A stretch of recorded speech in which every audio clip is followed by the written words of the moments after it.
최경영의 최강 시사.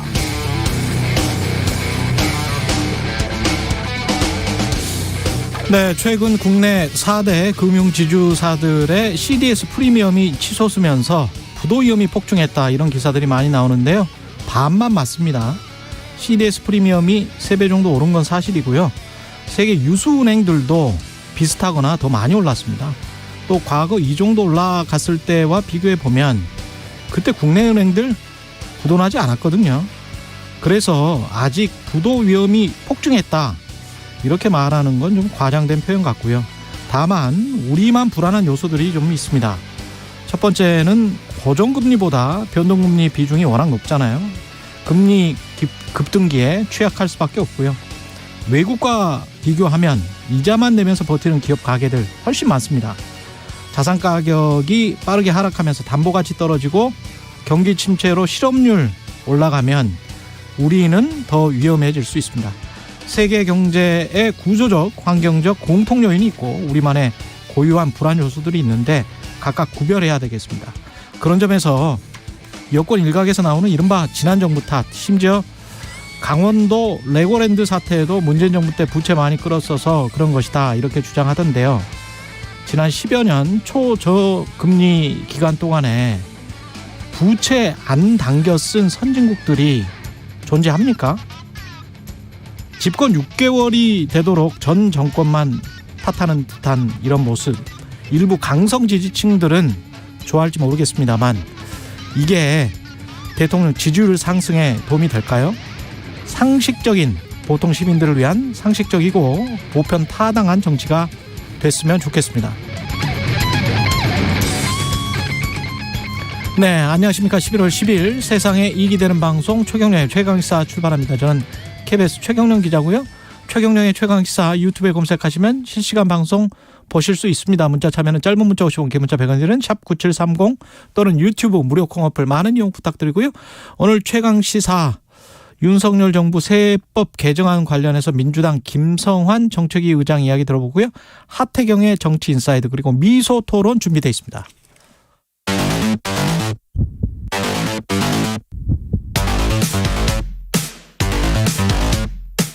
오늘 아침 가장 뜨거운 뉴스 언박싱.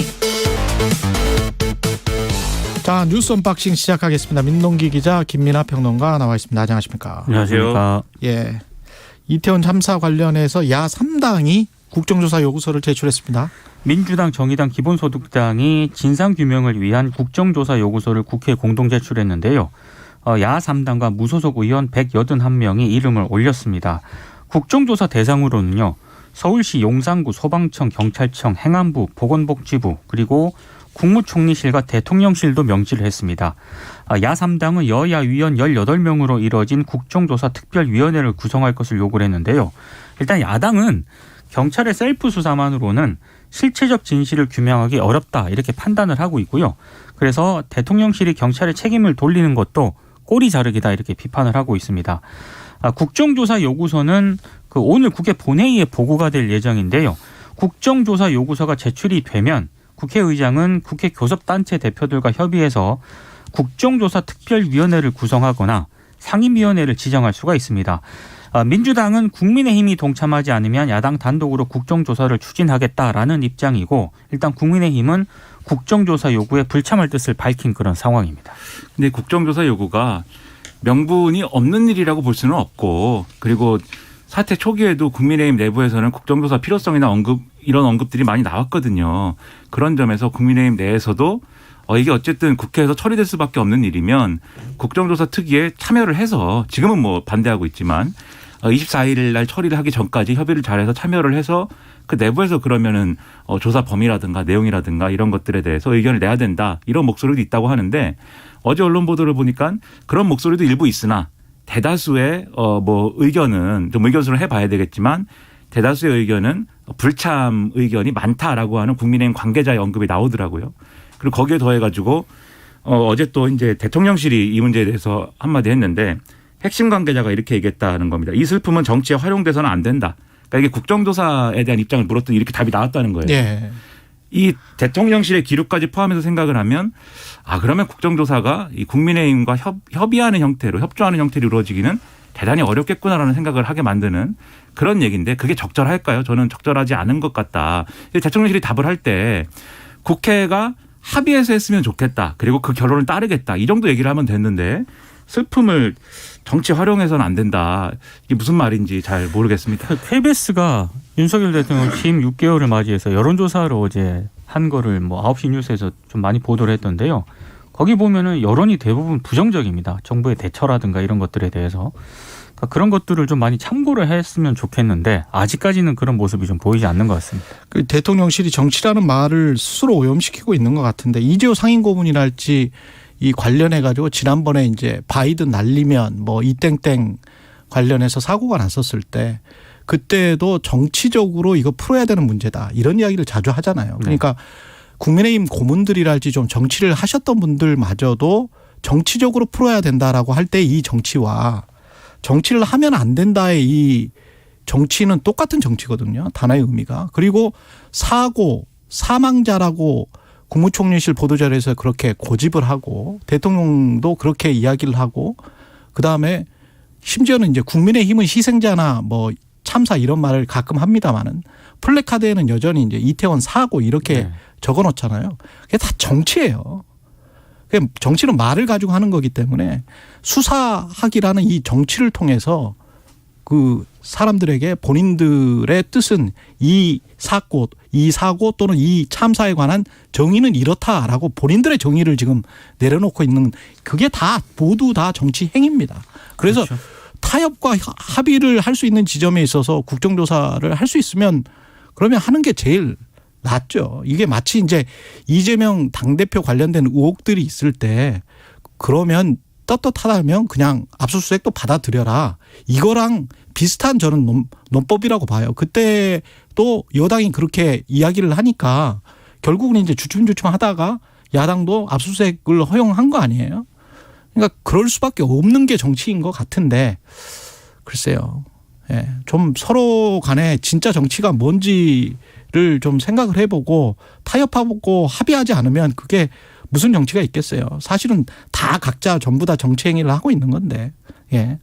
이태원 김은혜 강승규 웃기고 있네. 이것도 정치이죠. 그렇죠. 예. 그러니까 어제 국회 운영이 이제 예산안 심사가 이제 진행이 됐는데요. 웃기고 있네 이 파문이 계속 좀 이어졌습니다. 특히 야당은 두 수석을 국회 모욕죄로 고발하고 경질하라 이렇게 이제 김대기 대통령 비서실장에게 요구를 했는데 김대기 실장은 이렇게 답을 했습니다.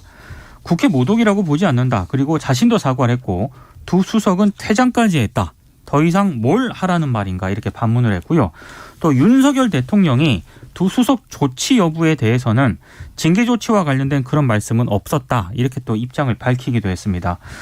그리고 어제 이제 국회 운영위에서 김은혜 수석이 다시 한번 사과를 했습니다. 부적절한 처신에 대해서 매우 송구스럽게 생각을 한다. 반성한다. 이렇게 얘기를 하면서도 필담은 운영위와 이태원 참사와 관계없음을 분명히 말씀드린다. 또 이렇게 얘기를 하기도 했습니다.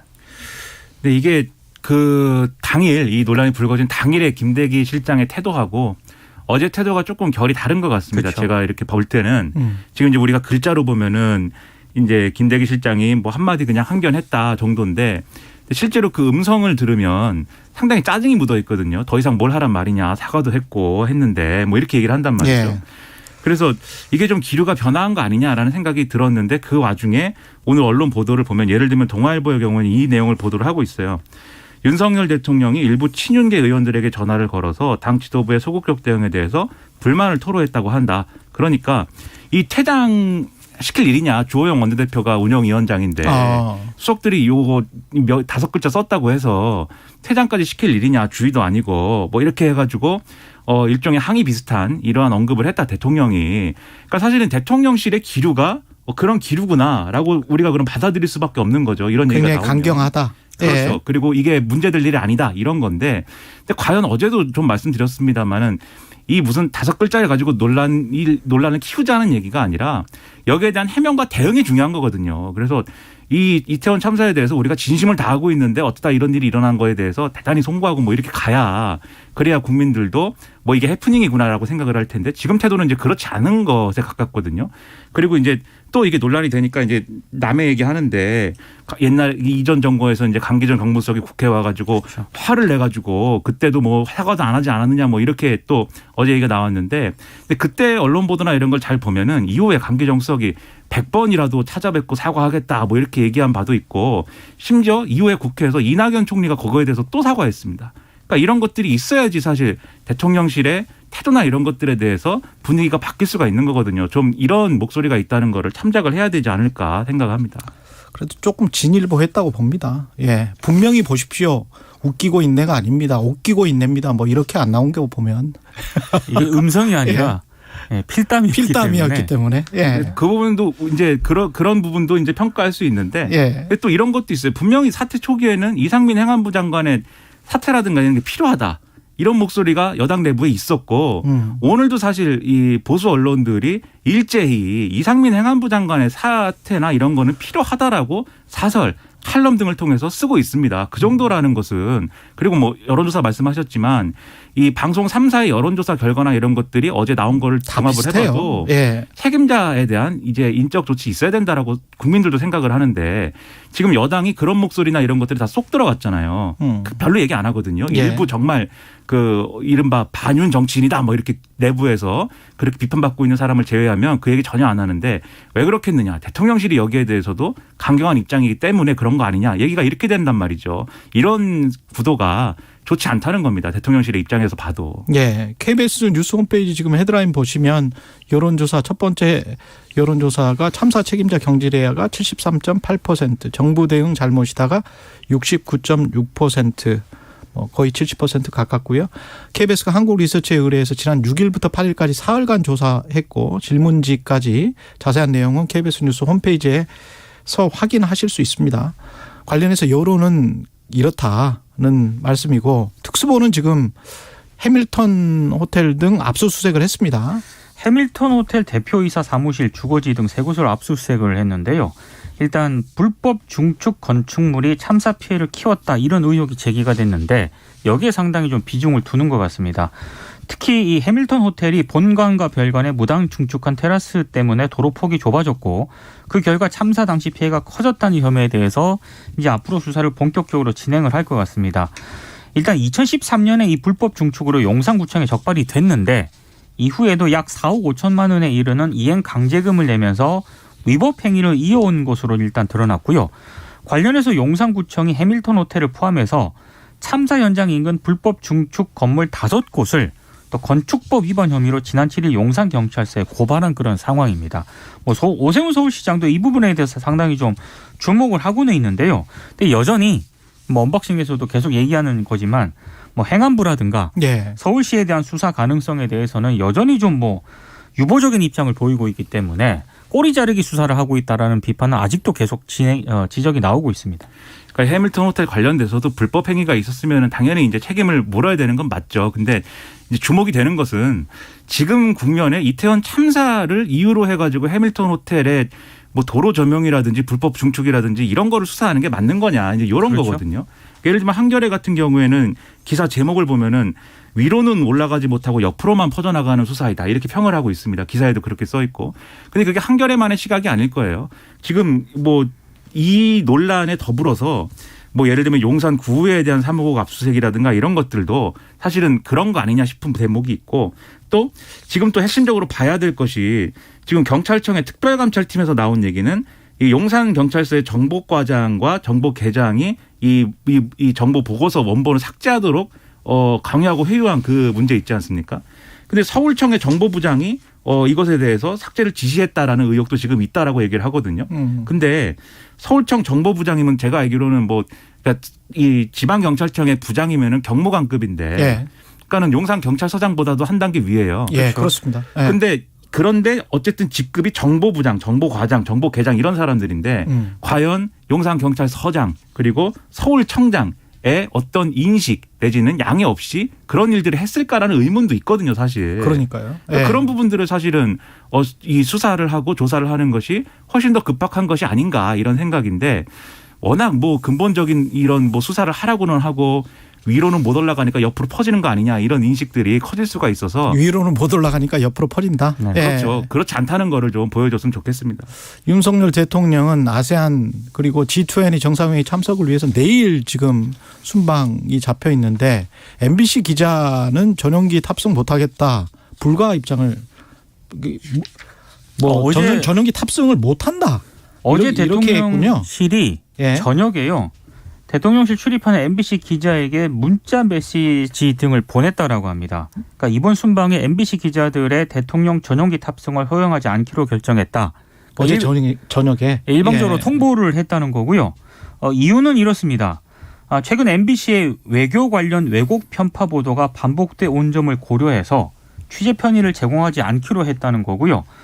일단 그 왜곡 편파 보도가 MBC 자막 조작, 우방국과의 갈등 조장 시도, 그리고 대역임을 고지하지 않은 왜곡 편파 방송 등 일련의 사태에 대해서 어떠한 시정 조치도 하지 않은 상태다.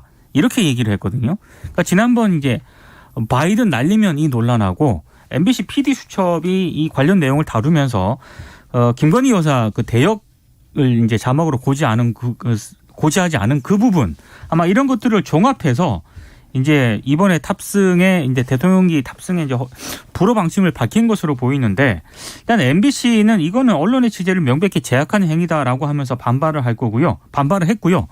MBC 기자들은 대체 항공 수단을 통해서라도 현장에서 취재 활동을 하겠다라는 입장을 밝혔습니다. 그러면서 MBC 관계자가 이건 군사 독재 시대에도 없었던 전대미문의 언론 탄압이라고 일단 입장을 내놓았고 그리고 해당 MBC 기자도 어제 대통령실 출입 동료 기자들에게 이런 사실을 전하면서 본인이 입장을 내놓았거든요.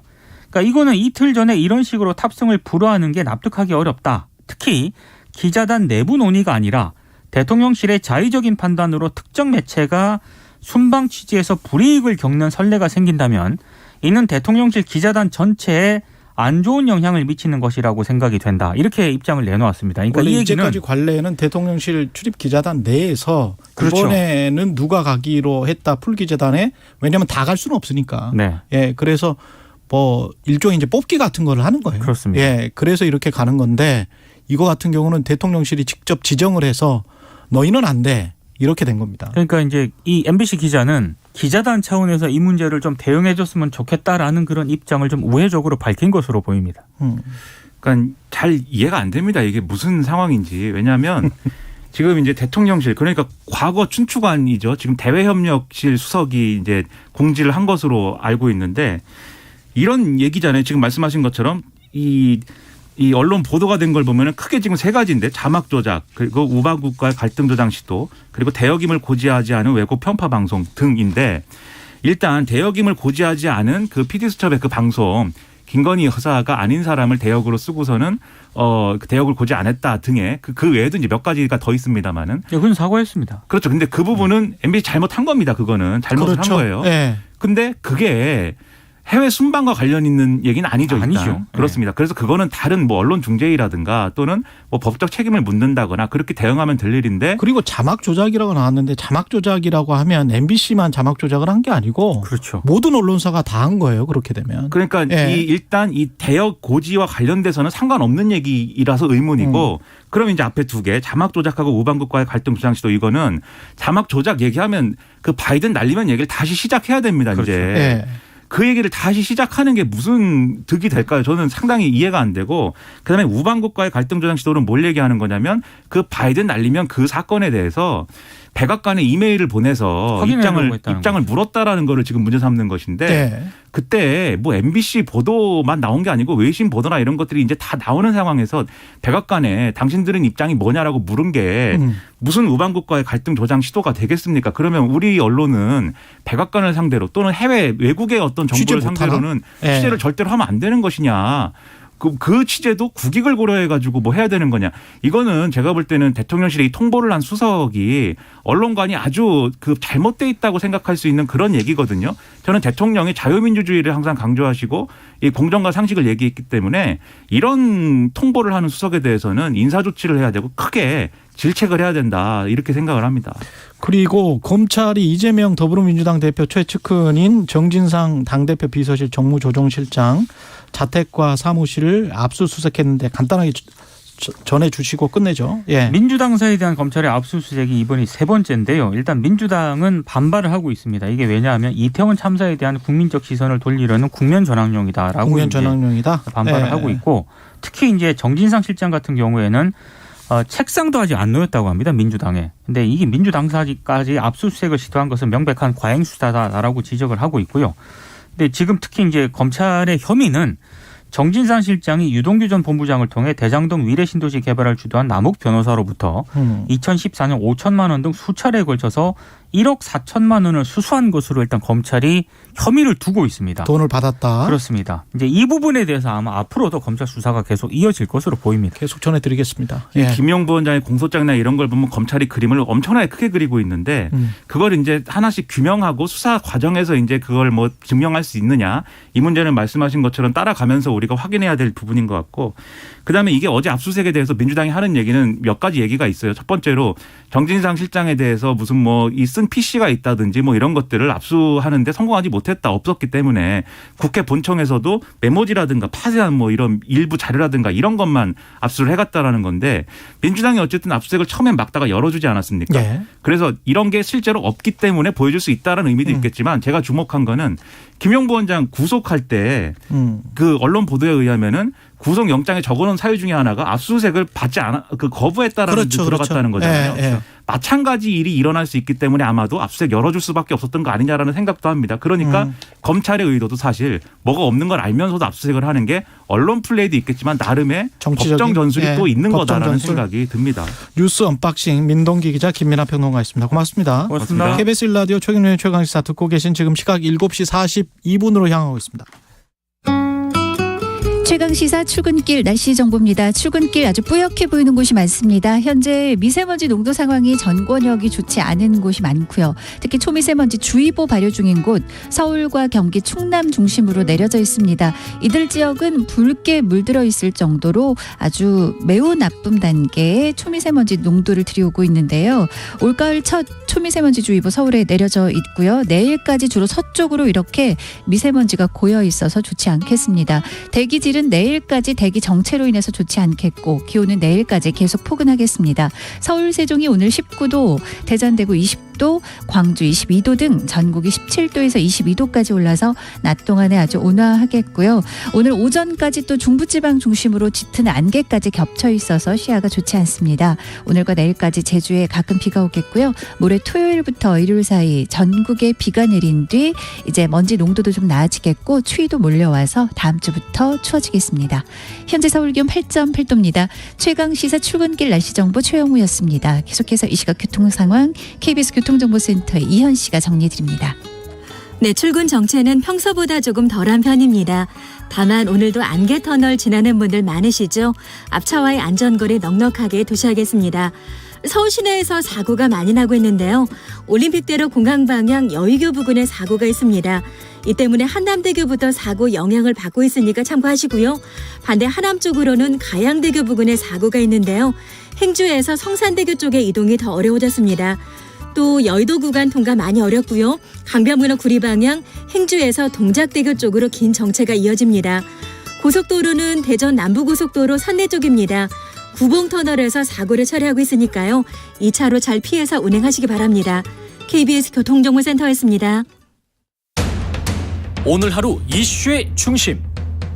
당신의 아침을 책임지는 직격 인터뷰. 여러분은 지금 KBS 1라디오 최경영의 최강시사와 함께하고 계십니다.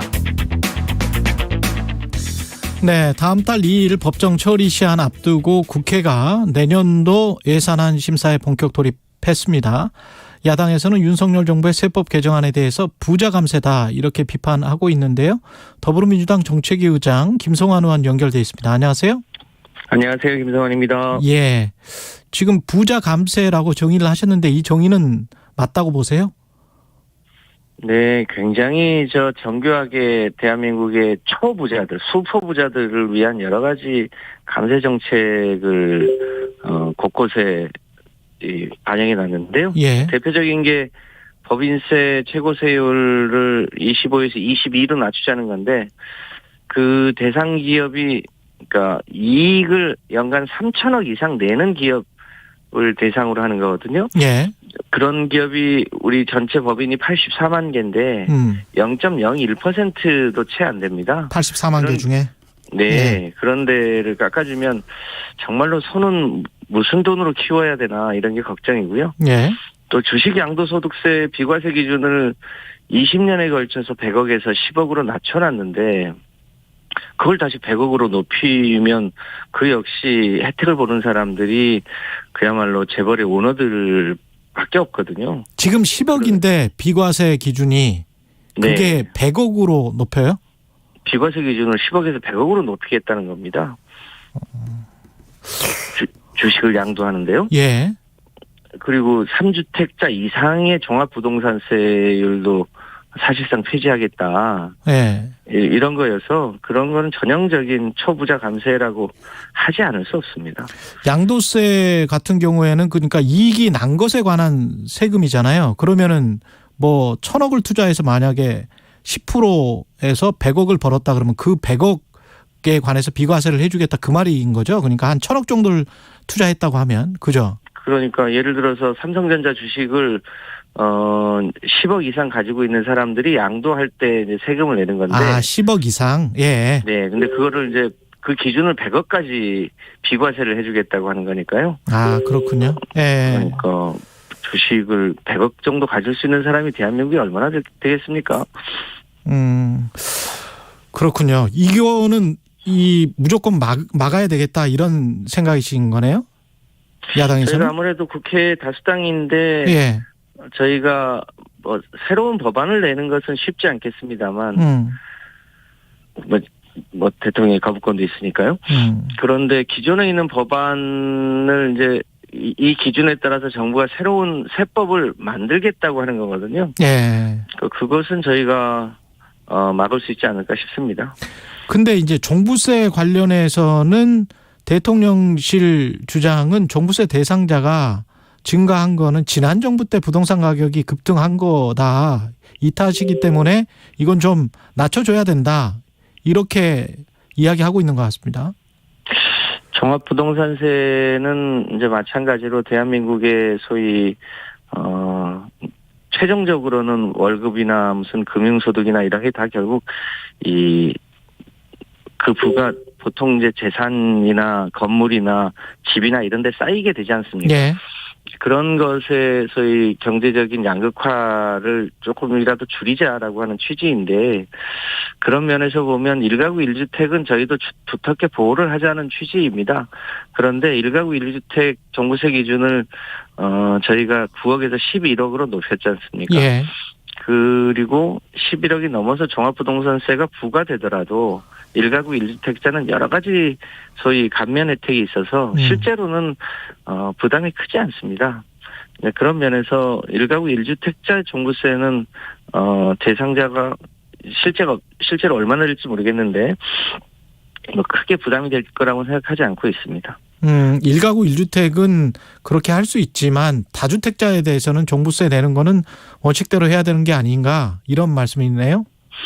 특히 1가구 3주택자 이상은 1가구 2주택은 뭐 상속을 받는다든지 뭐 지방의 필요에 따라서 이제 갑자기 생길 수가 있으니까. 네, 주택이 있다든지 이런 1가구 2주택자는 필요에 따라서 좀 보호해 줄 필요가 있는데요.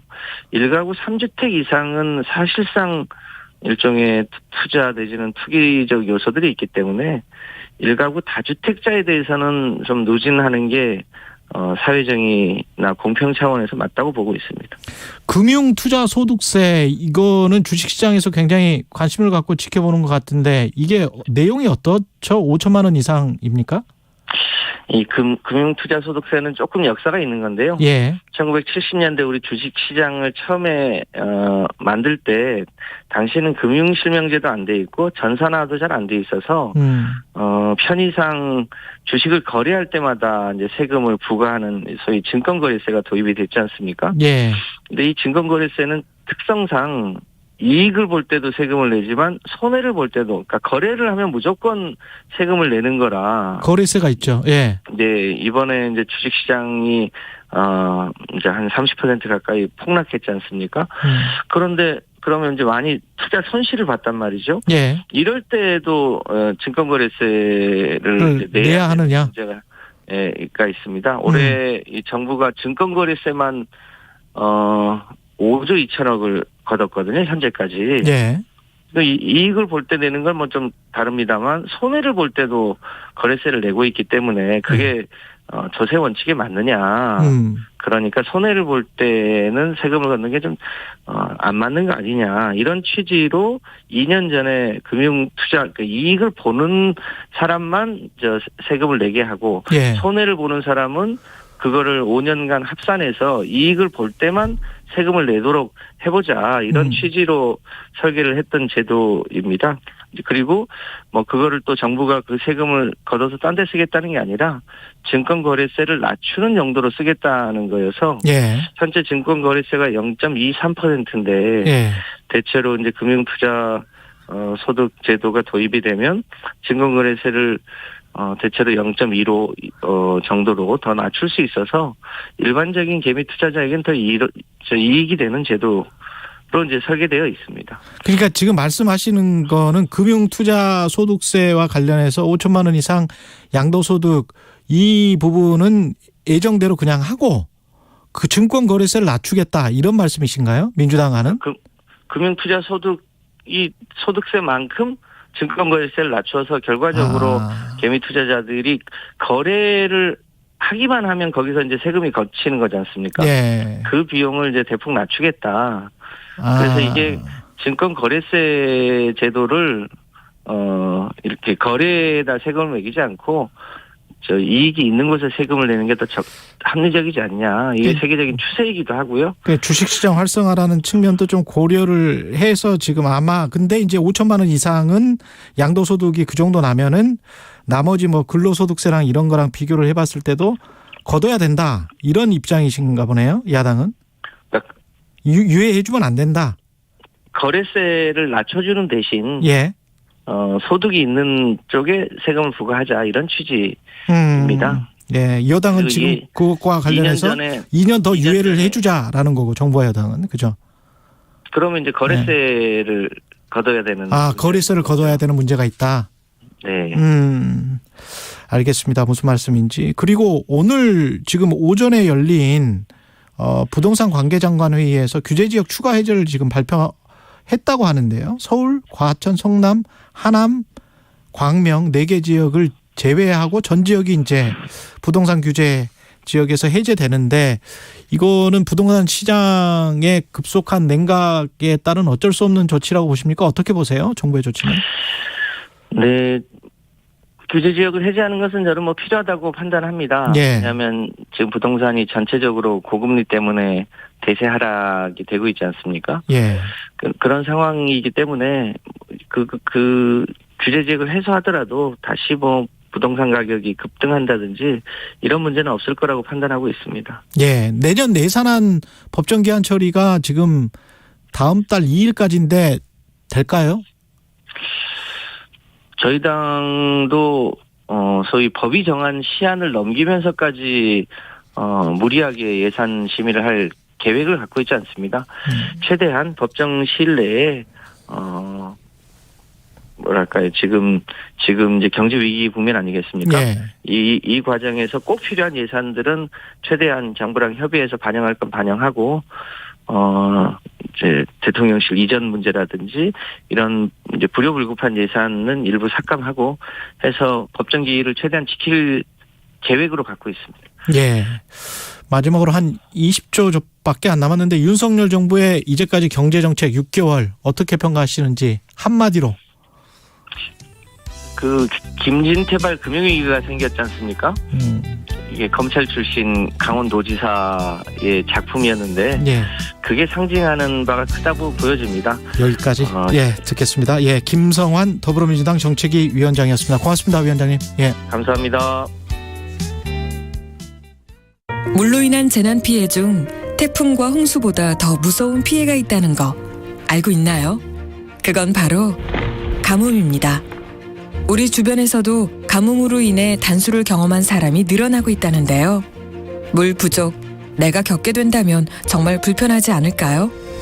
물 부족 극복을 위해 하수를 정화해 식수로 활용한 싱가포르처럼 우리도 떨어지는 빗물을 모으고 하수를 깨끗하게 처리한다면 얼마든지 물을 재이용할 수 있습니다.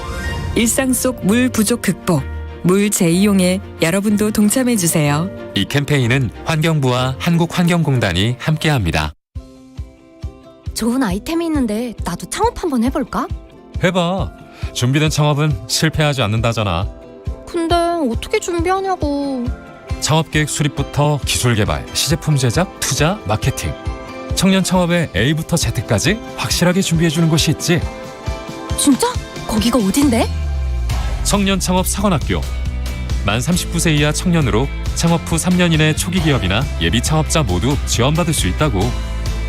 대한민국 청년들이 마음껏 창업할 수 있는 환경을 만들어내겠습니다. 청년창업사관학교. 중소벤처기업부. 할머니들이 침묵을 깨고 본인들의 이름을 밝히고 나는 김학순입니다. 라는 이름을 밝히고 본인들의 얼굴을 드러내면서 성폭력의 범죄를 고소를 하게 된 것을 강조하는, 그래서 만약에 피해자가 된다면 거기에 이제 좌절하지 않고 용기를 내서 대응할 수 있는 2022 KBS 연중기획 기억을 기록하다. 소녀상을 세우고 기념비를 세우고 역사를 교육하는 것은 미래에 반복이 되지 않도록 막기 위해서 하는 것이죠.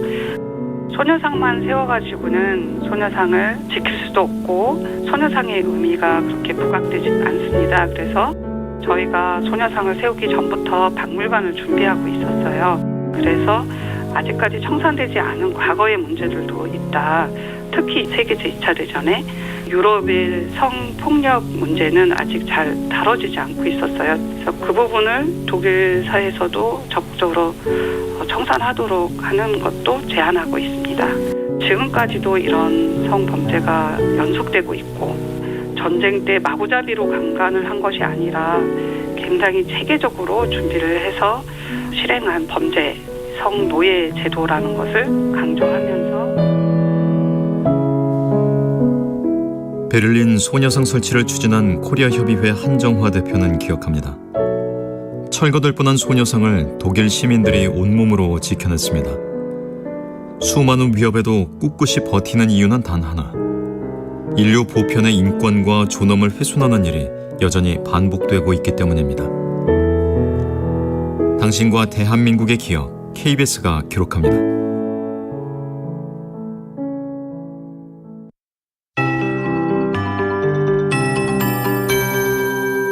KBS 58분 날씨. 초미세먼지 주의보가 서울과 경기, 충남을 중심으로 내려져 있습니다. 오늘은 서울이 9개월 만에 이번 연도 2월 11일 이후에 첫 초미세먼지 주의보가 내려졌고요. 올가을 처음이기도 합니다. 이렇게 초미세먼지 농도 상황이 좋지 않은 만큼 오늘은 보건용 마스크 꼭 착용해 주셔야 되겠습니다. KF94나 KF80을 꼭 이용해 주셔야 되겠고요. 현재 서울과 경기, 충남을 중심으로 매우 나쁨, 그 밖의 지역도 나쁨 상황 보이는 곳이 많습니다. 또 오전까지 중부지방 중심으로는 안개도 짙게 드리워져서 시정이 좋지 못하겠습니다. 낮 기온은 포근하게 오르면서 오늘 온화하겠는데요. 서울과 세종이 19도, 대전, 대구 20도, 20도, 광주 22도 등 전국이 17도에서 22도까지 기온이 오르면서 낮 기온은 평년을 크게 웃돌겠습니다. 대기는 그만큼 정체돼 있을 전망이고요. 낮 동안에 엷은 안개나 또는 먼지 안개, 연무로 안개 형태가 남아있을 수 있겠습니다. 내일도 낮 기온 형태가 거의 비슷해서 서울이 21도 등으로 아주 높게 기온이 오르겠고요. 이후로 토요일과 일요일 전국에 비가 오면서 먼지 농도도 좀 나아지겠고요. 일요일 이후 추워져 다음 주에 초겨울 추위 이어지겠습니다. 지금 서울 기온은 9.1도입니다. 최영우였습니다.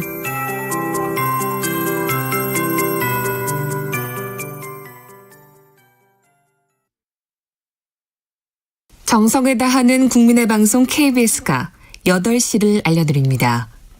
AM 711kHz, FM 97.3MHz, KBS 1라디오입니다. HLKA.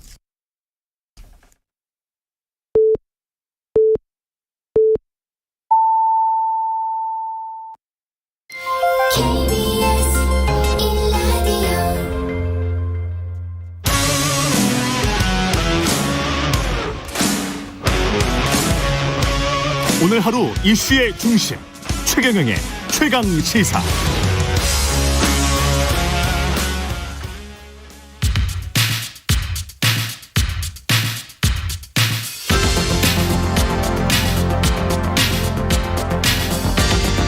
여의도 인싸 하태경의 정치 인사이드. 네, 여의도의 정치인싸 하태경의 정치인사이드. 국민의힘 하태경 의원 매달 월간으로 모셔서 여의도 정치의 뜨거운 현안들 예리한 하태경 의원의 시각과 말로 풀어보는 시간입니다. 오늘도 국민의힘 하태경 의원 나오셨습니다. 안녕하십니까? 예, 반갑습니다. 예, 6개월 딱 됐는데요. 예, 윤석열 대통령 6개월 관련해서 뭐 키워드 같은 것 잘한 점, 아쉬운 점 종합적으로 좀 평가를 해 주십시오. 제가 볼 때는 뭐 사람들에 따라 좀 다를 거예요. 뭐 한미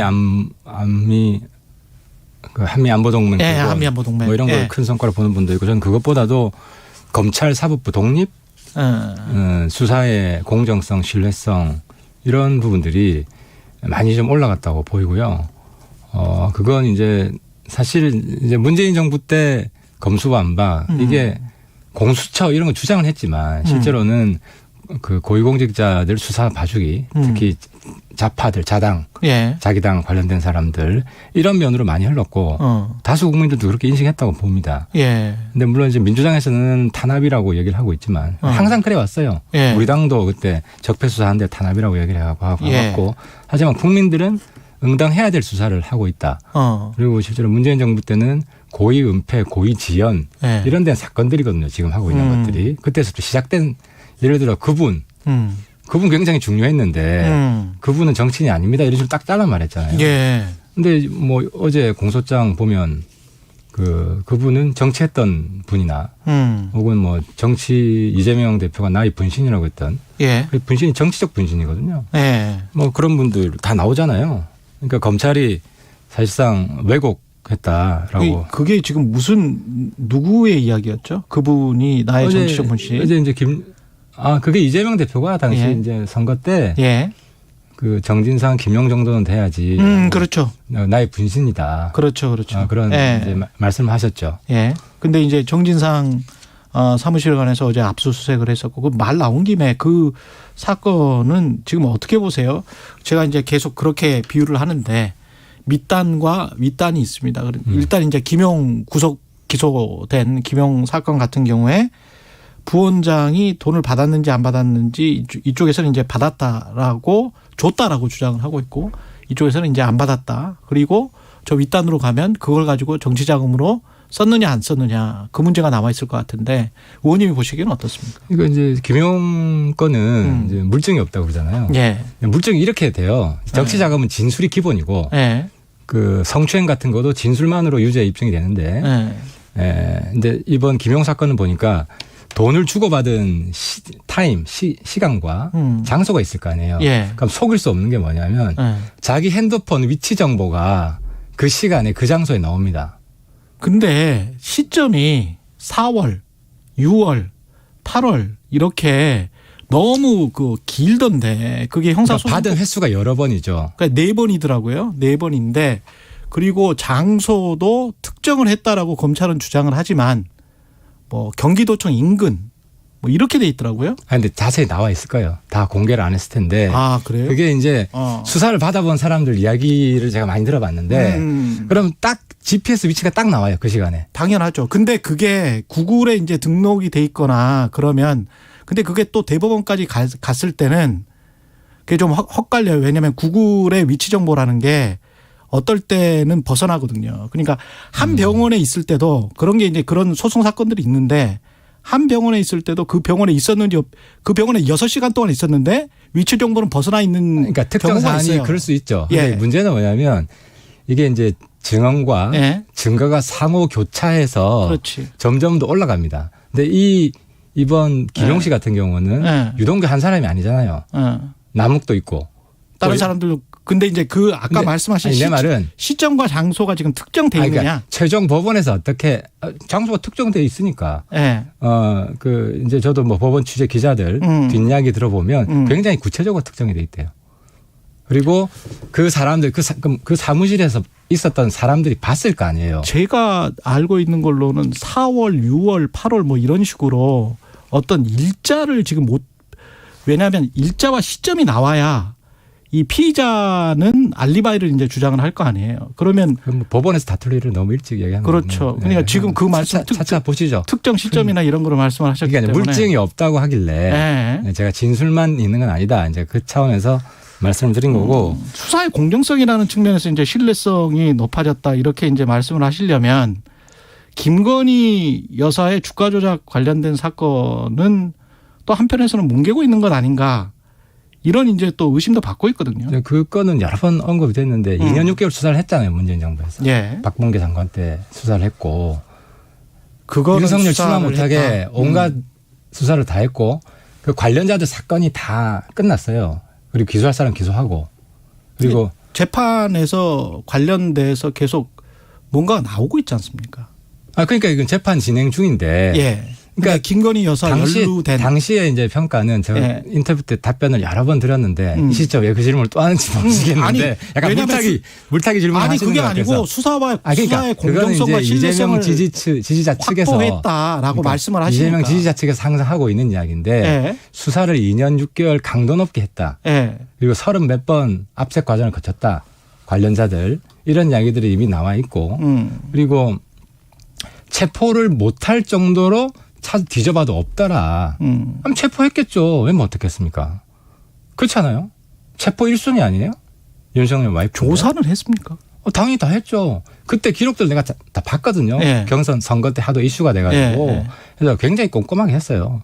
그래서 김건희 여사 돈 넣은 사람들 리스트가 다 나왔잖아요. 그러니까 김건희 여사 조사를 했다고. 왜 그거 하면서 당연히 한 거죠. 근데 체포하고 싶었으나 체포의 근거를 제시하지 못했던 거죠. 알겠습니다. 그래놓고 지금 이제 왜냐하면 제가 이제 종합 평가를 질문을 드렸는데 바로 이제 이재명으로 근데 언급을 하다 보니까 가셔서 그걸 포인트로 하려는 거 아니었어요? 그래서 이제 저도 관련해서 그 질문을 드릴 수밖에 없었어요. 왜냐하면 알겠습니다. 종합 평가는 잘한 점, 못한 점, 아쉬운 점 이거를 말씀을 하셔야 되는데. 근데 못한 점이 있어요. 그 이야기를 해야 되는데 한마디로 하면 일종의 법치주의를 강조하지만 이제 차가운 법전 민주주의에 가깝다.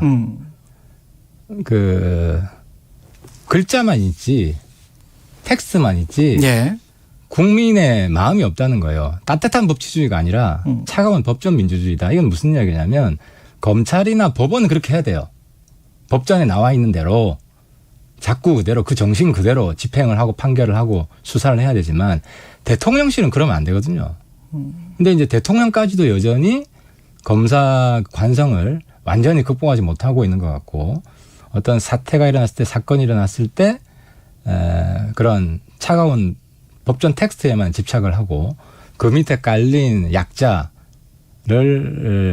좀 보듬고 소수자들을 포용하고 이런 마음들이 상당히 좀 빠져 있어서 검사공화국 이런 비판을 듣잖아요. 그리고 인사도 검사 과잉이고 이런 면에서 좀 민주주의의 본질은 민주주의가 이제 중요한 거는 소수자를 대변하는 민주주의가 제일 중요하거든요. 약자와 소수자 대변. 예. 근데 너무 그냥 그 법 샌님처럼 착구에 매달려서 일일이 그걸 법 정신으로만 생각하는 거 아니냐. 그런 통치 이런 게 좀 많이 아쉬움으로 남습니다. 지금 사실은 이제 국회에서 가장 크게 화제가 되고 있는 것, 논란이 되고 있는 거는 웃기고 있네와 관련된 이제 그 메모인 것 같고요. 그 대통령실에서는 이게 퇴장시킬 일이었냐, 조영 대표가.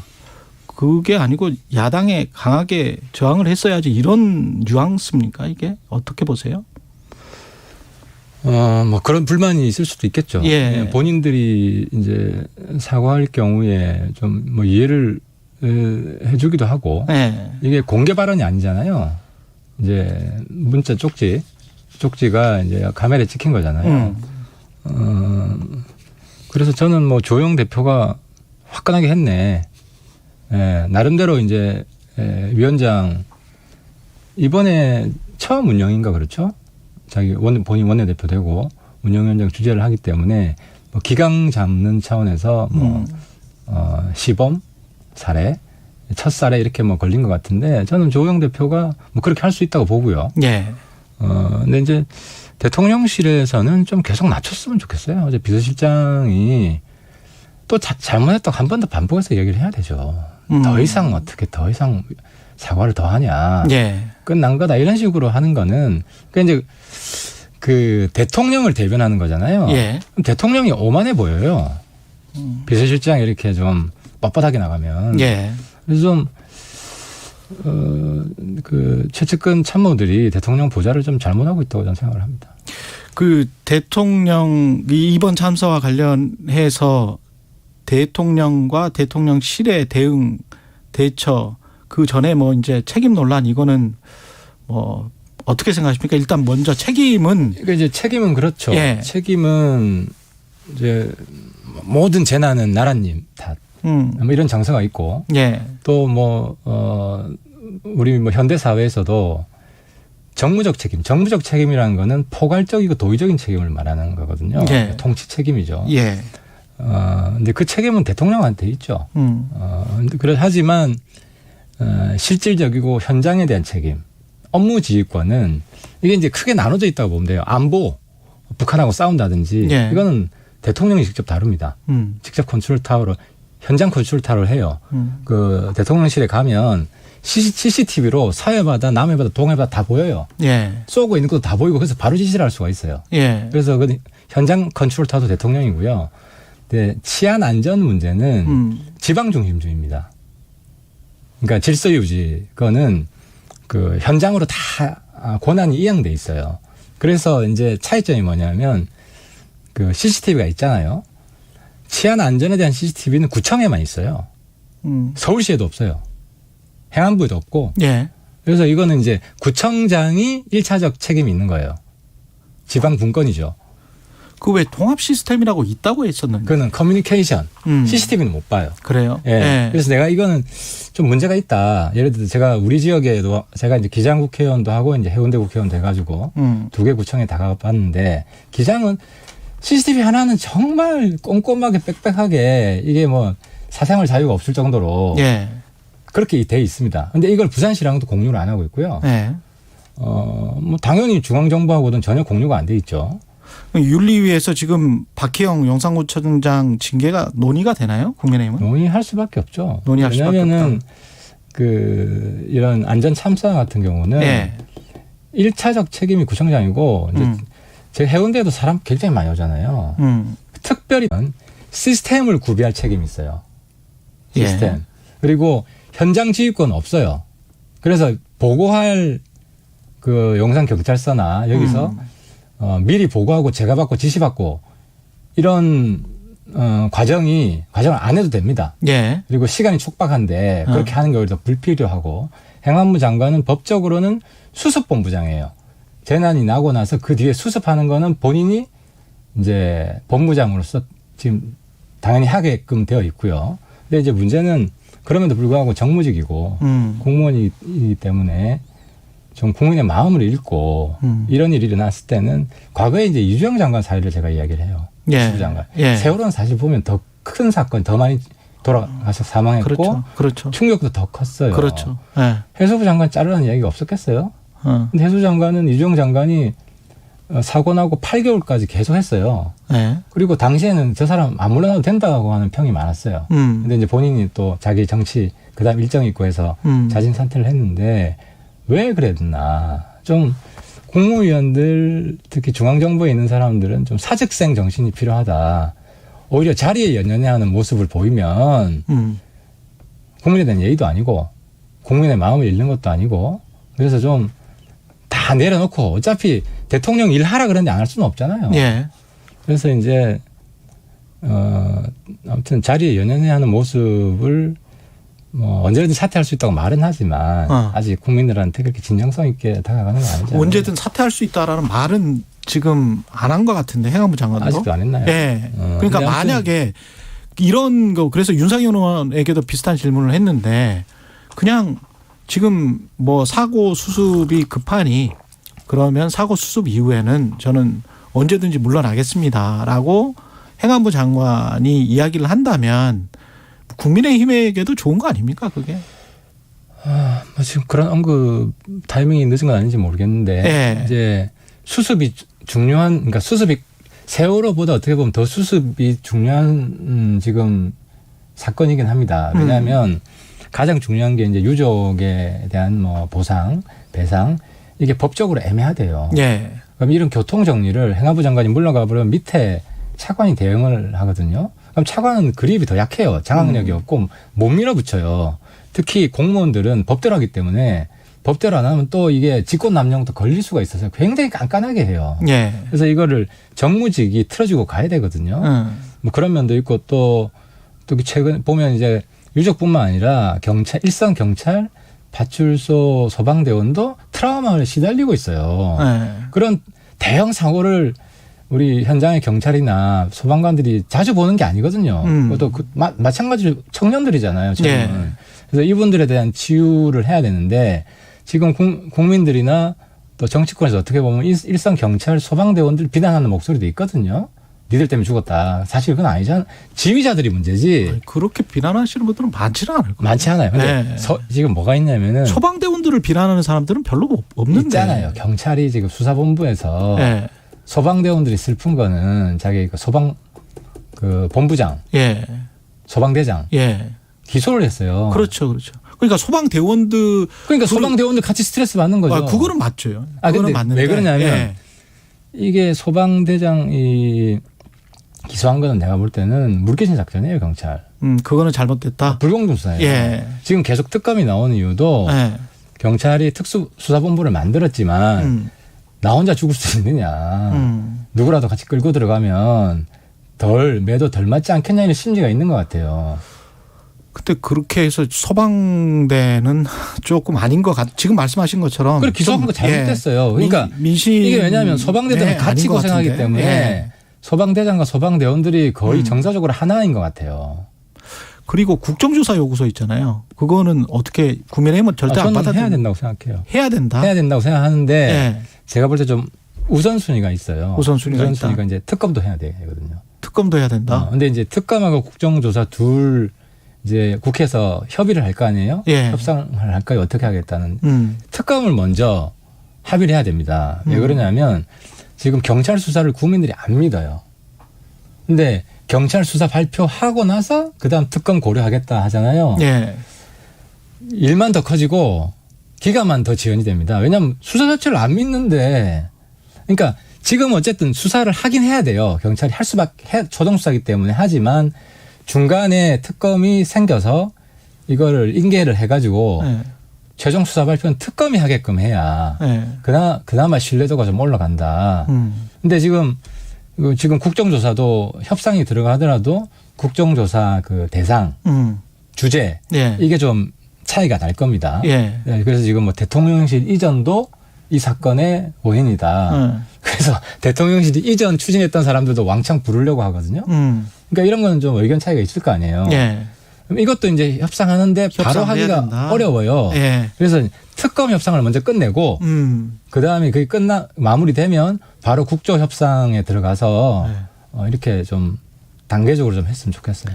청취자 질문이 왔어요. 3100님 마지막 질문입니다. 하태경 의원에게 여쭤봐 주세요. 이번 대통령 해외 순방에 MBC 기자들 비행기 탑승 불가라고 하던데 어떻게 보십니까? 대통령실에서 아마 뭐 MBC 취재 불가를 하게 되면 그때 그 발언 다시 떠오르잖아요. 정치적으로 유리할 게 없거든요. 예. 그럼에도 불구하고 왜 했느냐? 제가 볼 때는 기자 윤리에 있어서 저는 가중치를 좀 둬야 된다고 보는데 그 국내 뉴스의 뭐 오보나 이런 거는 이런 거에 비해서 이제 외교 안보, 국익과 관련된 한미관계, 미국 정치인들이 그때 엄청 뭐 몇몇 분들이 컴플레인을 하고 그 미국 백악관에도 사실 그런 기류가 있고 캐나다 가서도 그 문제가 나오고 그러니까 불필요하게 저는 국익 손상한 측면이 있다고 봐요. 이미지 손상한 측면이 있고 그래서 이런 거는 저는 페널티를 주는 게 맞다고 봐요. 그래서 대통령실에서도 이 취재 불가 발표를 하기 전에 우리가 원칙을 정했다. 취재 분야에서 가급적 자유를 보장을 하지만 어차피 그 전용계는 다 못 하잖아요. 말하는 곳. 네. 그래서 이런 이제 같이 탑승할 수 있는 자격 조건으로 그 외교안보 국익 관련한 가짜뉴스 언론사는 후순위로 하겠다. 이런 걸 발표하고 앞으로도 일관되게 적용하겠다. 예. 그런 식으로 이걸 접근했어야지. 이걸 뭐 갑자기 그냥 일종의 좀 약간 보복? 기분 나빠서 저러나? 이틀 전에? 이렇게 예. 전달이 되는 거지. 그래서 그러니까 나라 일이라는 거는 내용은 동의하나 절차가 좀 이상했다. 그렇죠. 국민들한테 전달되는 메시지는 아이 뭐 저기들 보복하는 것 같네. 저래도 돼? 유치하는 거 아니야? 그래서 이제 공명정대하게 일을 처리한다. 예. 이런 원칙들을 자꾸 좀 해 나가야지. 예. 그게 정리 안 돼 있으면 좀 아무튼 모양새는 빠진다. 모양새가 좀 빠진다는 거죠. 예, 국민의힘 하태경 의원이었습니다. 고맙습니다. 예, 감사합니다.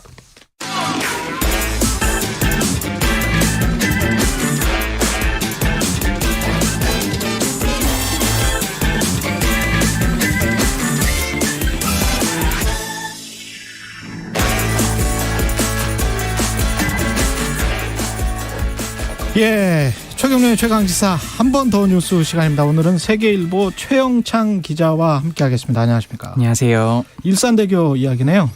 네, 지금 어제 법원 처분이 나왔거든요. 일산대교 운영사 측 손을 들어줬습니다. 예.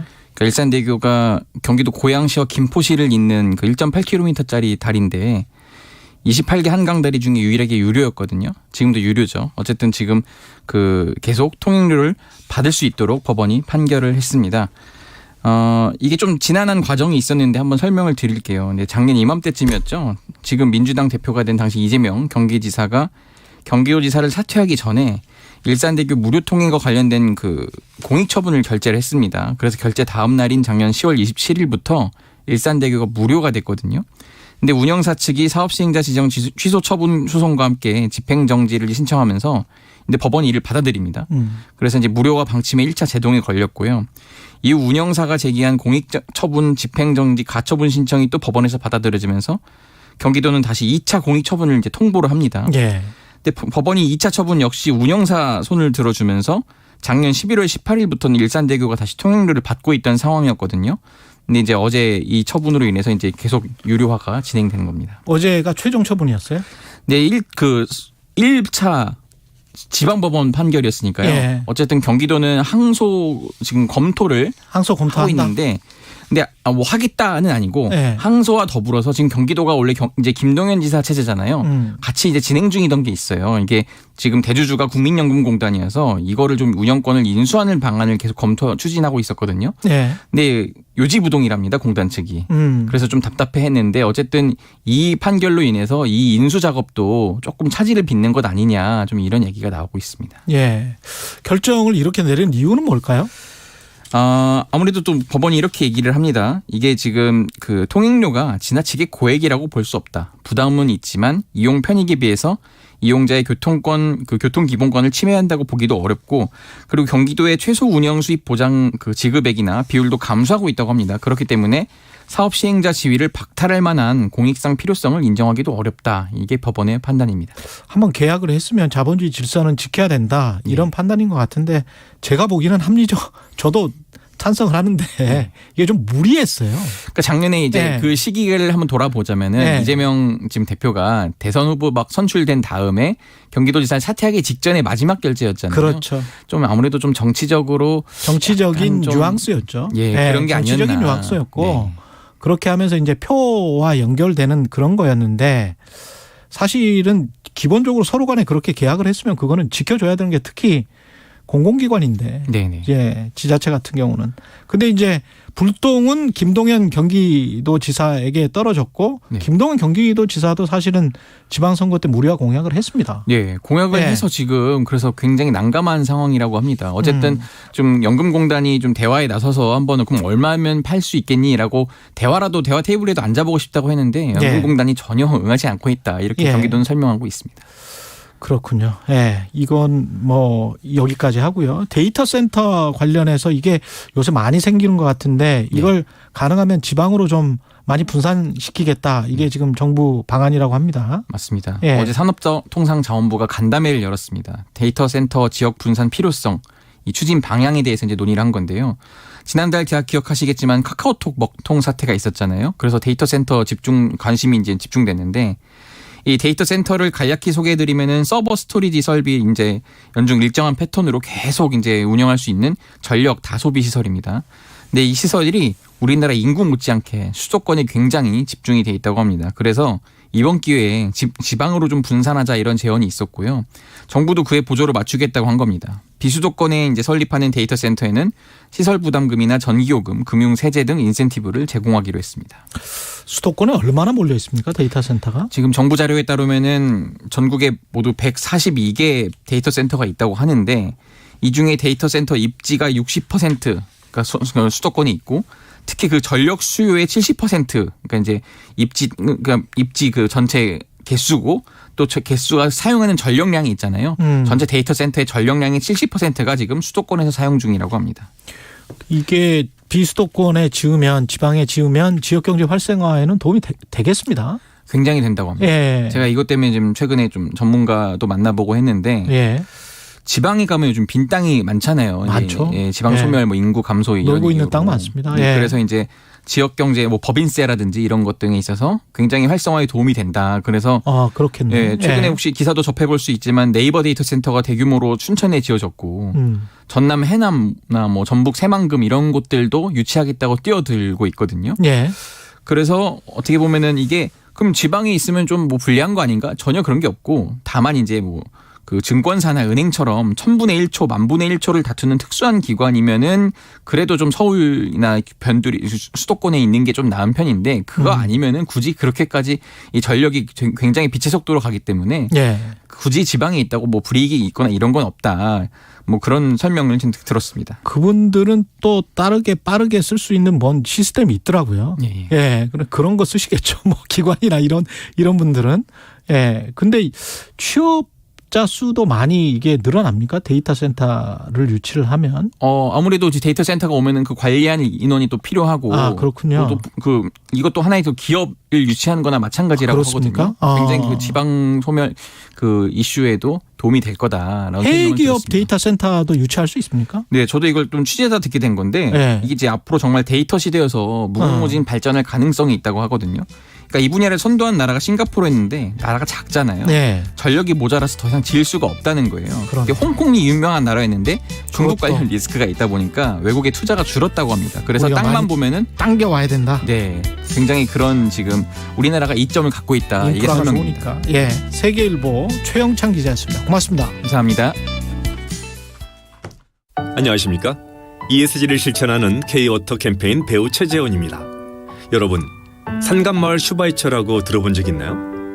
10년 넘게 소형학대면서 방문 진료를 펼치는 의사 선생님 이야기인데요.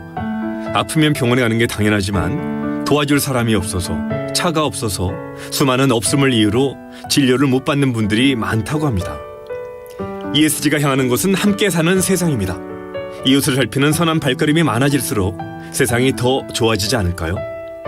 낮은 곳으로 흐르는 물처럼 한국수자원공사가 ESG 경영으로 언제나 여러분과 함께 하겠습니다. 잠시 후 8시 반부터 일부 지역국에서는 해당 지역 방송을 보내드립니다. 가을엔 편지를 하겠어요. 가을엔 저 홍사운에게 편지를 보내주세요. 경제와 관련된 여러분의 진실한 사연이면 무엇이든 좋습니다. 저희는 총 상금 6천만 원으로 보답하겠습니다. 자세한 내용은 오후 4시 5분 홍사운의 경제쇼에서 확인하세요.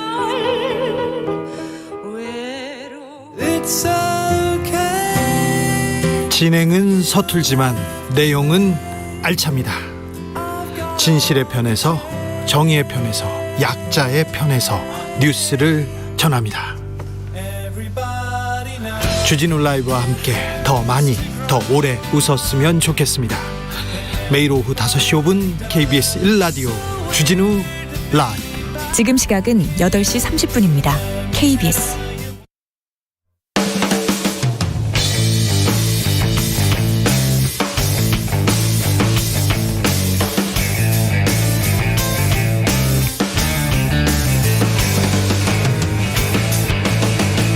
최경영의 최강 시사.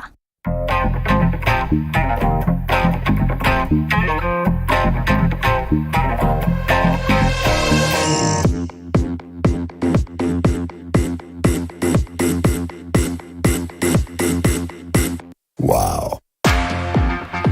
네, 미소토론 시간입니다. 최경영의 최강시사 미소토론, 정미경 전 국민의힘 최고위원, 이소영 더불어민주당 의원 자리하셨습니다. 안녕하십니까? 네, 안녕하세요. 안녕하세요. 예, 안녕하십니까? 취임 6개월 맞았습니다. 윤석열 대통령. 그 우여곡절이 좀 많았고 고생도 많이 하셨는데 국정 지지율은 뭐 만족할 만한 것은 아닐 거고요. 여당 입장에서는 어떻습니까? 이제 사실은 네. 대통령이 정치인 출신이 아니시기 때문에요. 그렇죠. 사실 처음부터 많은 기대를 갖고 국민들께서 바라보고 계시진 않았을 거예요.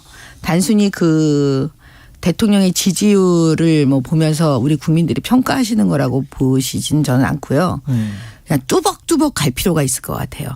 그러니까 나라와 국민을 위해서 대통령이 그냥 뚜벅뚜벅 가고 있다. 저 외로운 길을.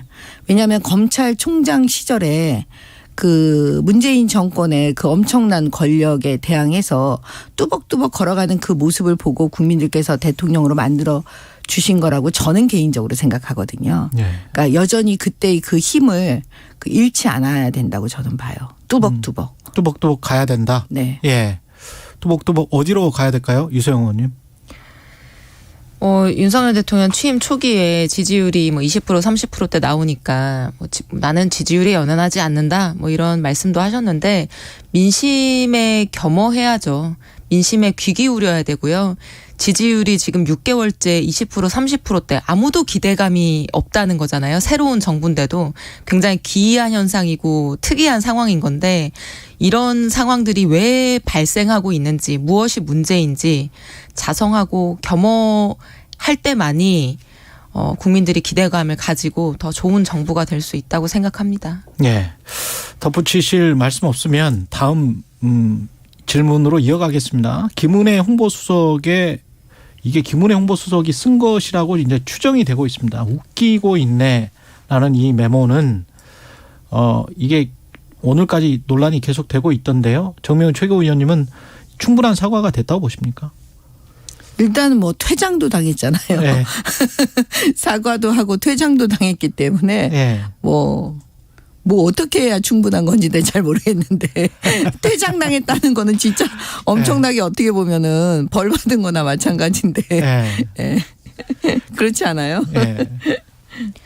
국정감사장에서 대통령실 거의 최고위 간부 2명이 떠들고 자기네들끼리 메모로 잡담하다가 퇴장당하는 전례가 있었는지 모르겠어요. 저는 처음 보는 광경인데 이게 사과를 하고 안 하고 보다 저는 그냥 그 장면을 보면서 좀 기가 막힌다는 생각이 들었고 이게 국회를 무시하는 게 이 정부의 국정 철학인가 이런 자조적인 좀 생각도 들더라고요.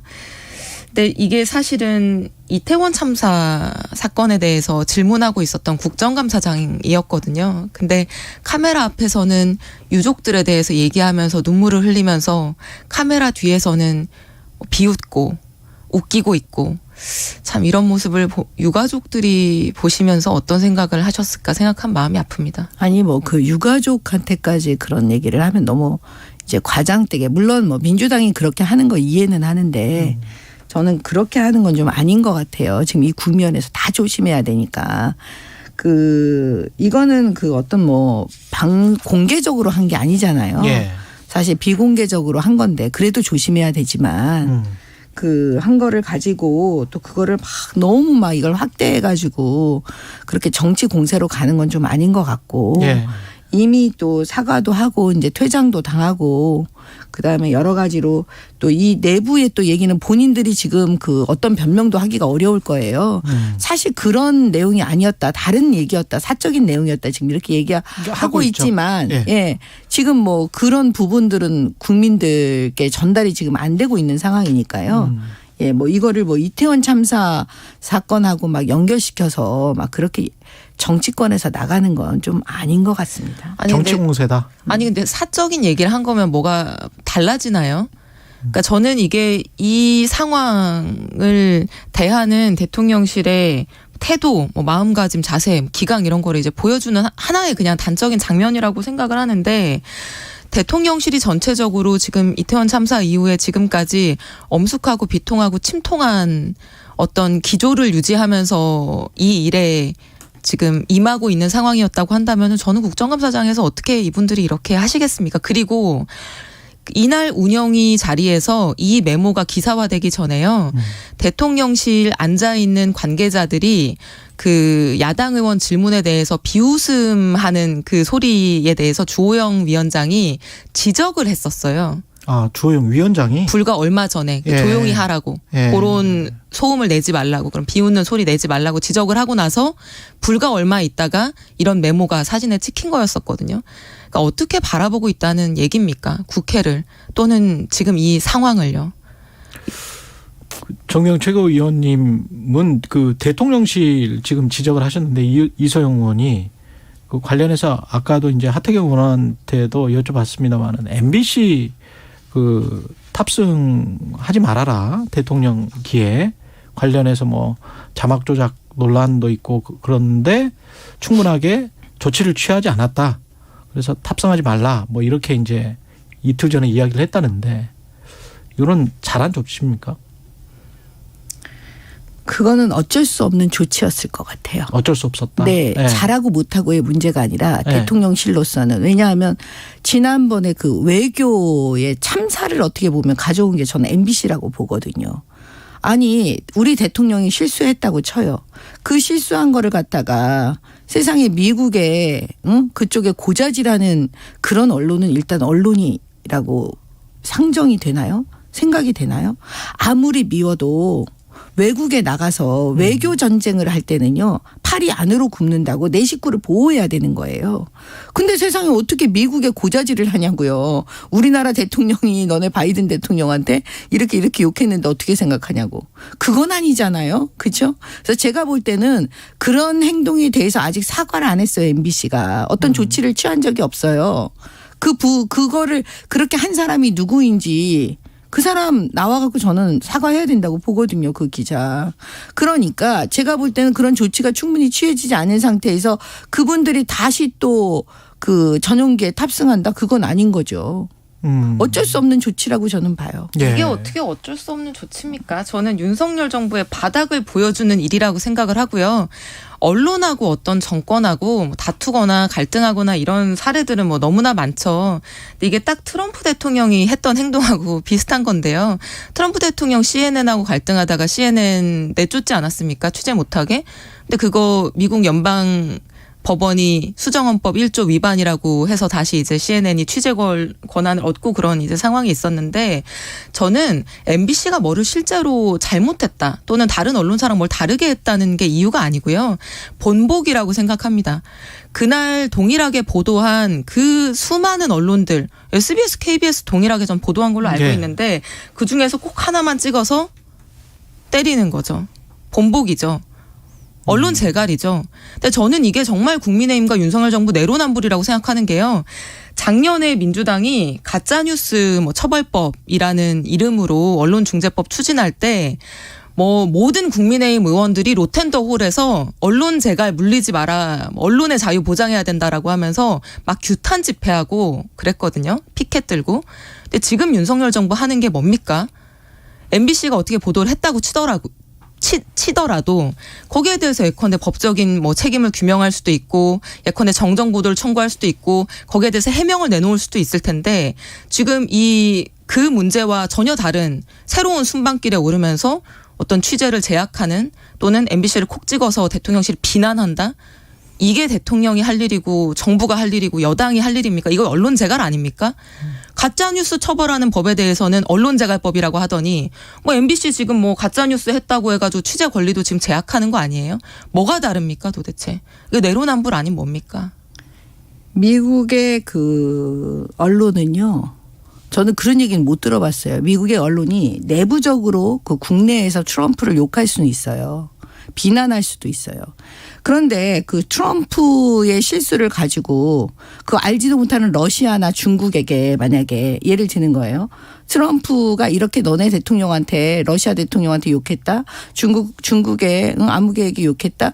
이렇게 몰래 만약에 이메일을 보낸 게 들통이 나면 과연 국민들이 그 언론을 언론이라고 생각할까요?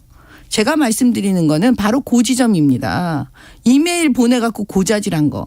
저는 그건 언론이라고 저는 보지 않아요. 그리고 대한민국 국민들이 아무리 대통령에 대해서 대통령을 마음에 들어 하시지 않아도 우리나라 대통령을 우리나라 언론이 외국의 외국 나라에 고자질하고 욕했다라고 얘기하는 거. 일러 바치는 거.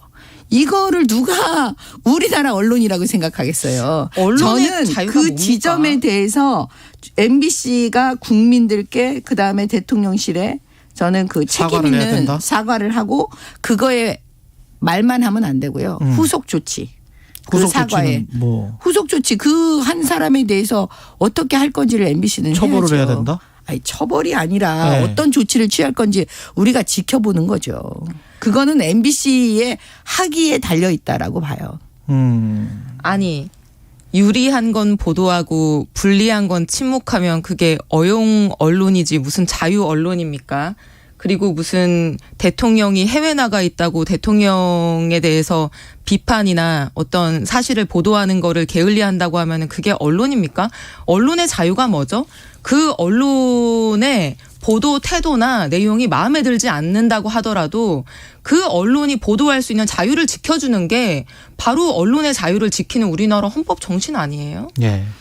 언론의 자유는 거짓을 말하는 것도 자유에 포함되지 않아요. 우리나라 헌법은 언론이 굉장히 상식적이고 지성적이라고 믿고 있는 거예요. 어떻게 가짜뉴스 거짓을 의도적으로 만드는 게 무슨 언론의 자유예요. 근데 왜 가짜뉴스 처벌법은 언론 재갈법이라고 그렇게 피켓 시위까지 하고 국민의힘 온 전 당이 나서가지고 그렇게 막고 규탄을 하셨어요. 네. 이 MBC는 여기까지 하고요. 이태원 참사 관련해서는 야당에서는 꼬리 자르기를 지금 경찰이 시도하고 있다.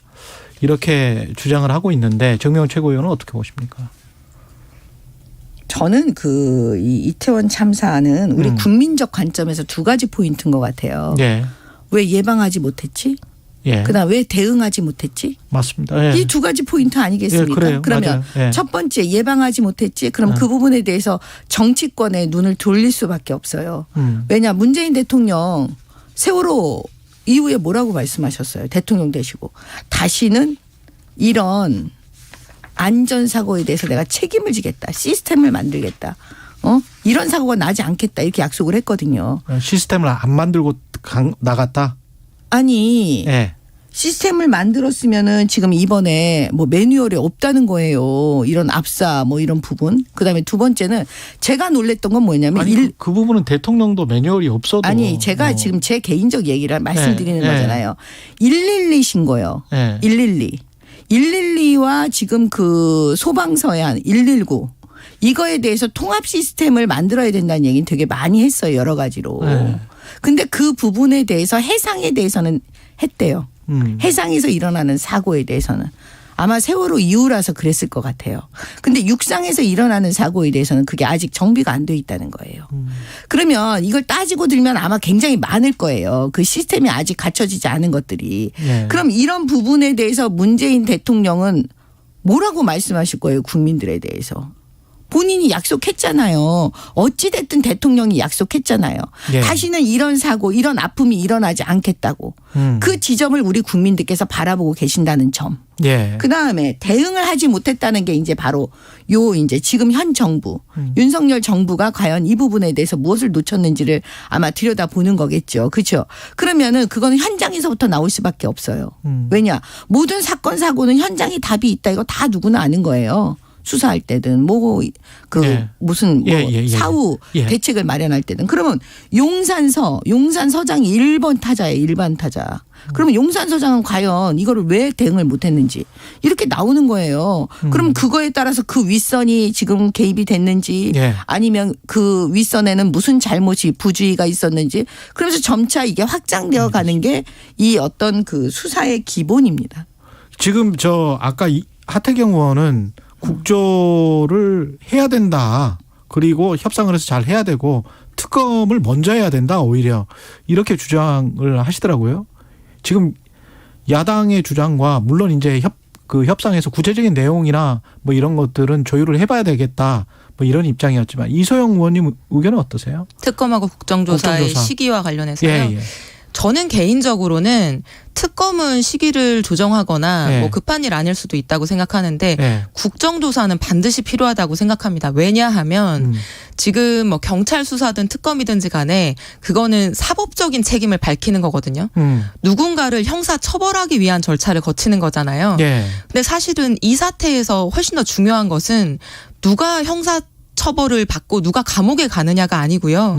왜 이런 일이 발생할 수밖에 없었는지 그 과정과 원인을 규명하고 다시는 이런 일 발생하지 않게 만드는 거잖아요. 예. 그거는 국회와 정치가 할 일이고 행정적 책임, 사법적 책임, 뭐 정치적 책임, 뭐 도덕적 책임 여러 가지를 전반적으로 다 규명하고 묻기 위해서는 국정조사라는 과정이 필요합니다. 근데 지금 이제 뭐 국정조사를 하면은 뭐 수사가 방해가 되니 이렇게 얘기하는 것은 저는 옳지 않은 게 뭐 성수대교 사건, 뭐 삼풍백화점 붕괴 사건, 가습기 살균제, 세월호, 뭐 국정농단 모든 경우에 있어서 국정조사하고 수사가 같이 동시에 갔었고요. 국정조사가 이루어지면서 예를 들면 가습기 살균제 같은 경우에는 SK케미칼이 처음부터 이제 이 유해성을 알고 있었다 이런 것들이 국정조사에서 밝혀지기도 하는 성과들이 있었거든요. 그런 것들이 또 수사에 도움이 되기도 했었고요.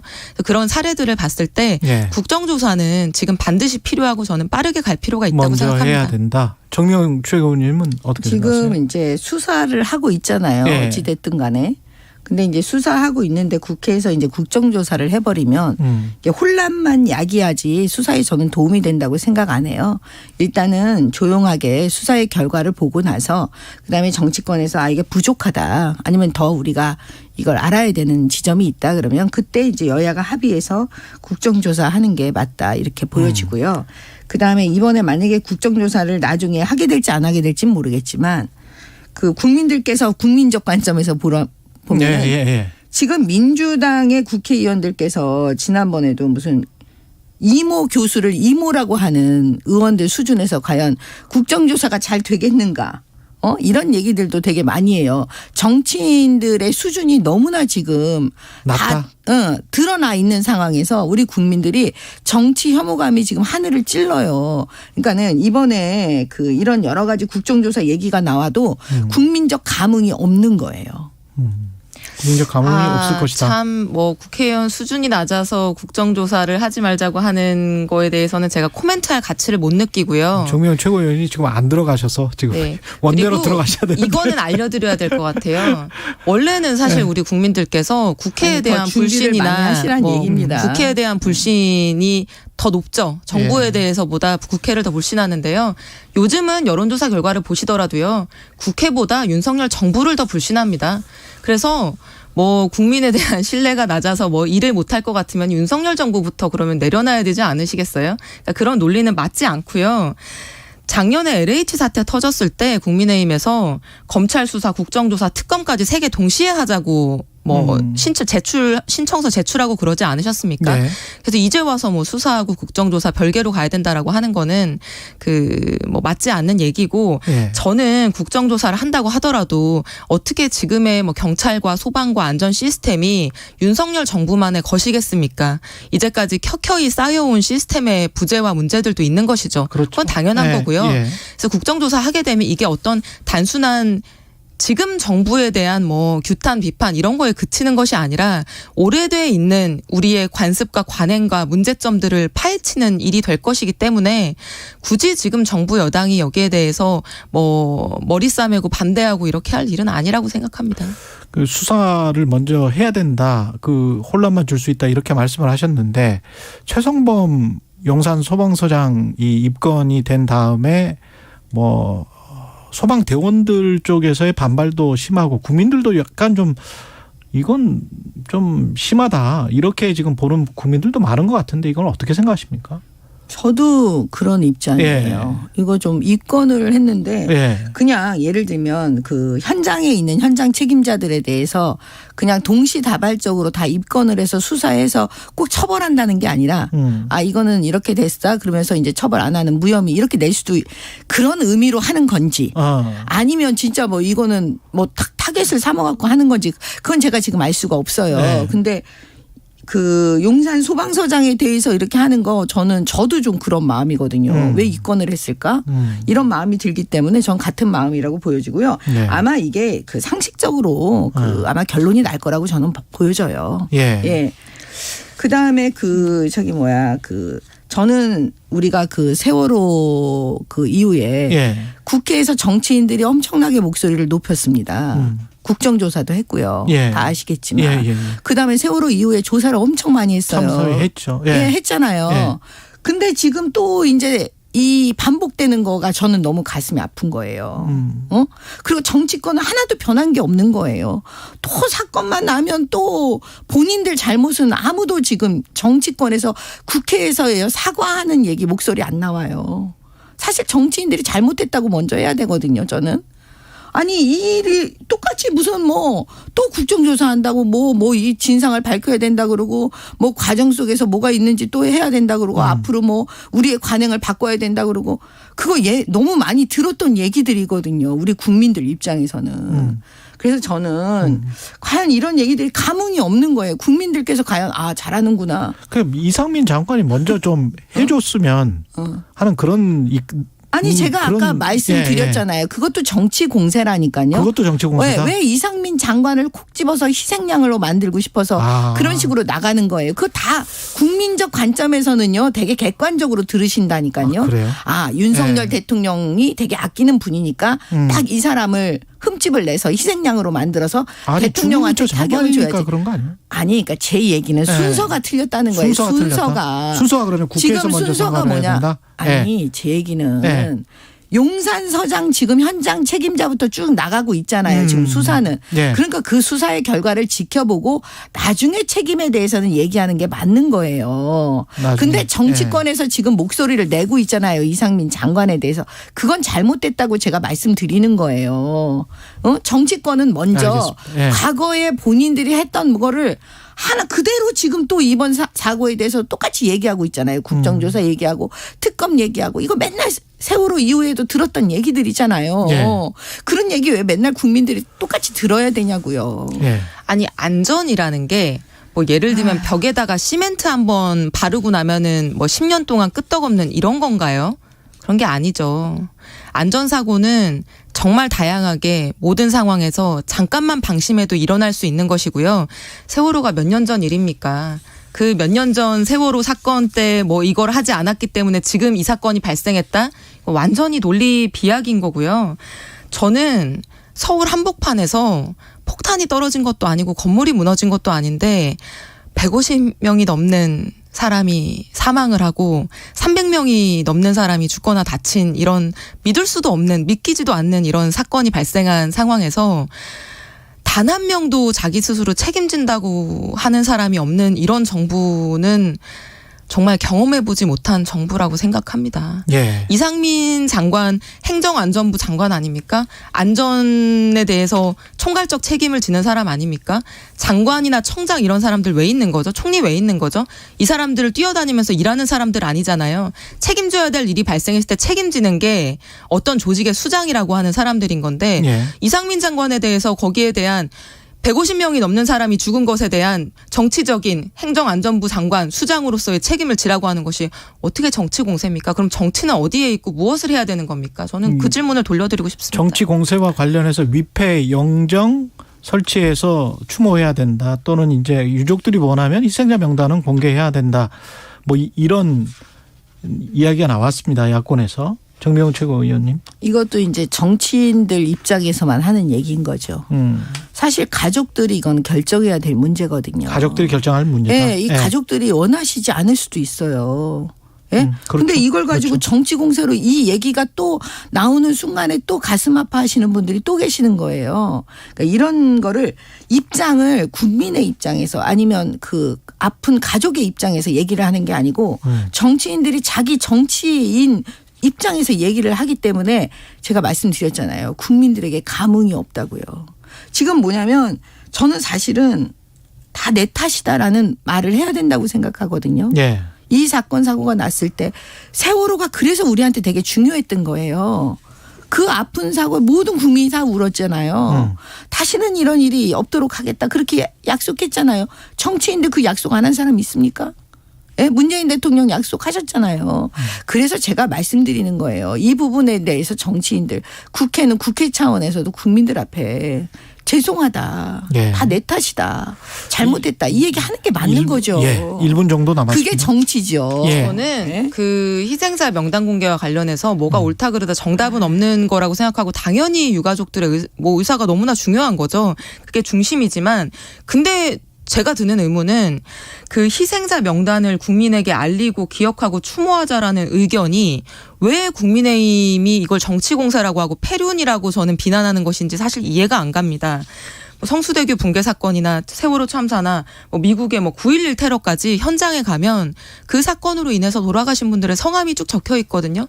그러니까 많은 사람들이 그 한 사람 한 사람의 안타까운 사연을 듣고 공유하고 슬퍼하면서 사실은 이제 국민적인 이런 슬픔을 같이 극복해 나가는 과정들이 지금까지 있었던 건데 그럼 그 모든 사건에서 희생자 명단을 공개한 것은 이 패륜이었고 정치적으로 이거를 활용하기 위한 거였나요? 그런 게 아닌데 네. 입장에 따라서 이렇게 비난하는 우리 것은 옳지 사회가 않다고 그동안 엄청 생각합니다. 발전했어요. 개인정보에 대해서도 엄청난 의식 수준이 높아져 있습니다. 그때하고는 또 다르죠. 네. 유족들이 결정하면 되는 문제죠. 정미경 국민의힘 전 최고위원, 이소영 민주당 의원이었습니다. 고맙습니다. 네. 감사합니다. 예, 11월 10일 목요일 KBS 1라디오 최경영의 최강시사였습니다. 내일 아침 7시 20분에 다시 돌아오겠습니다. 고맙습니다.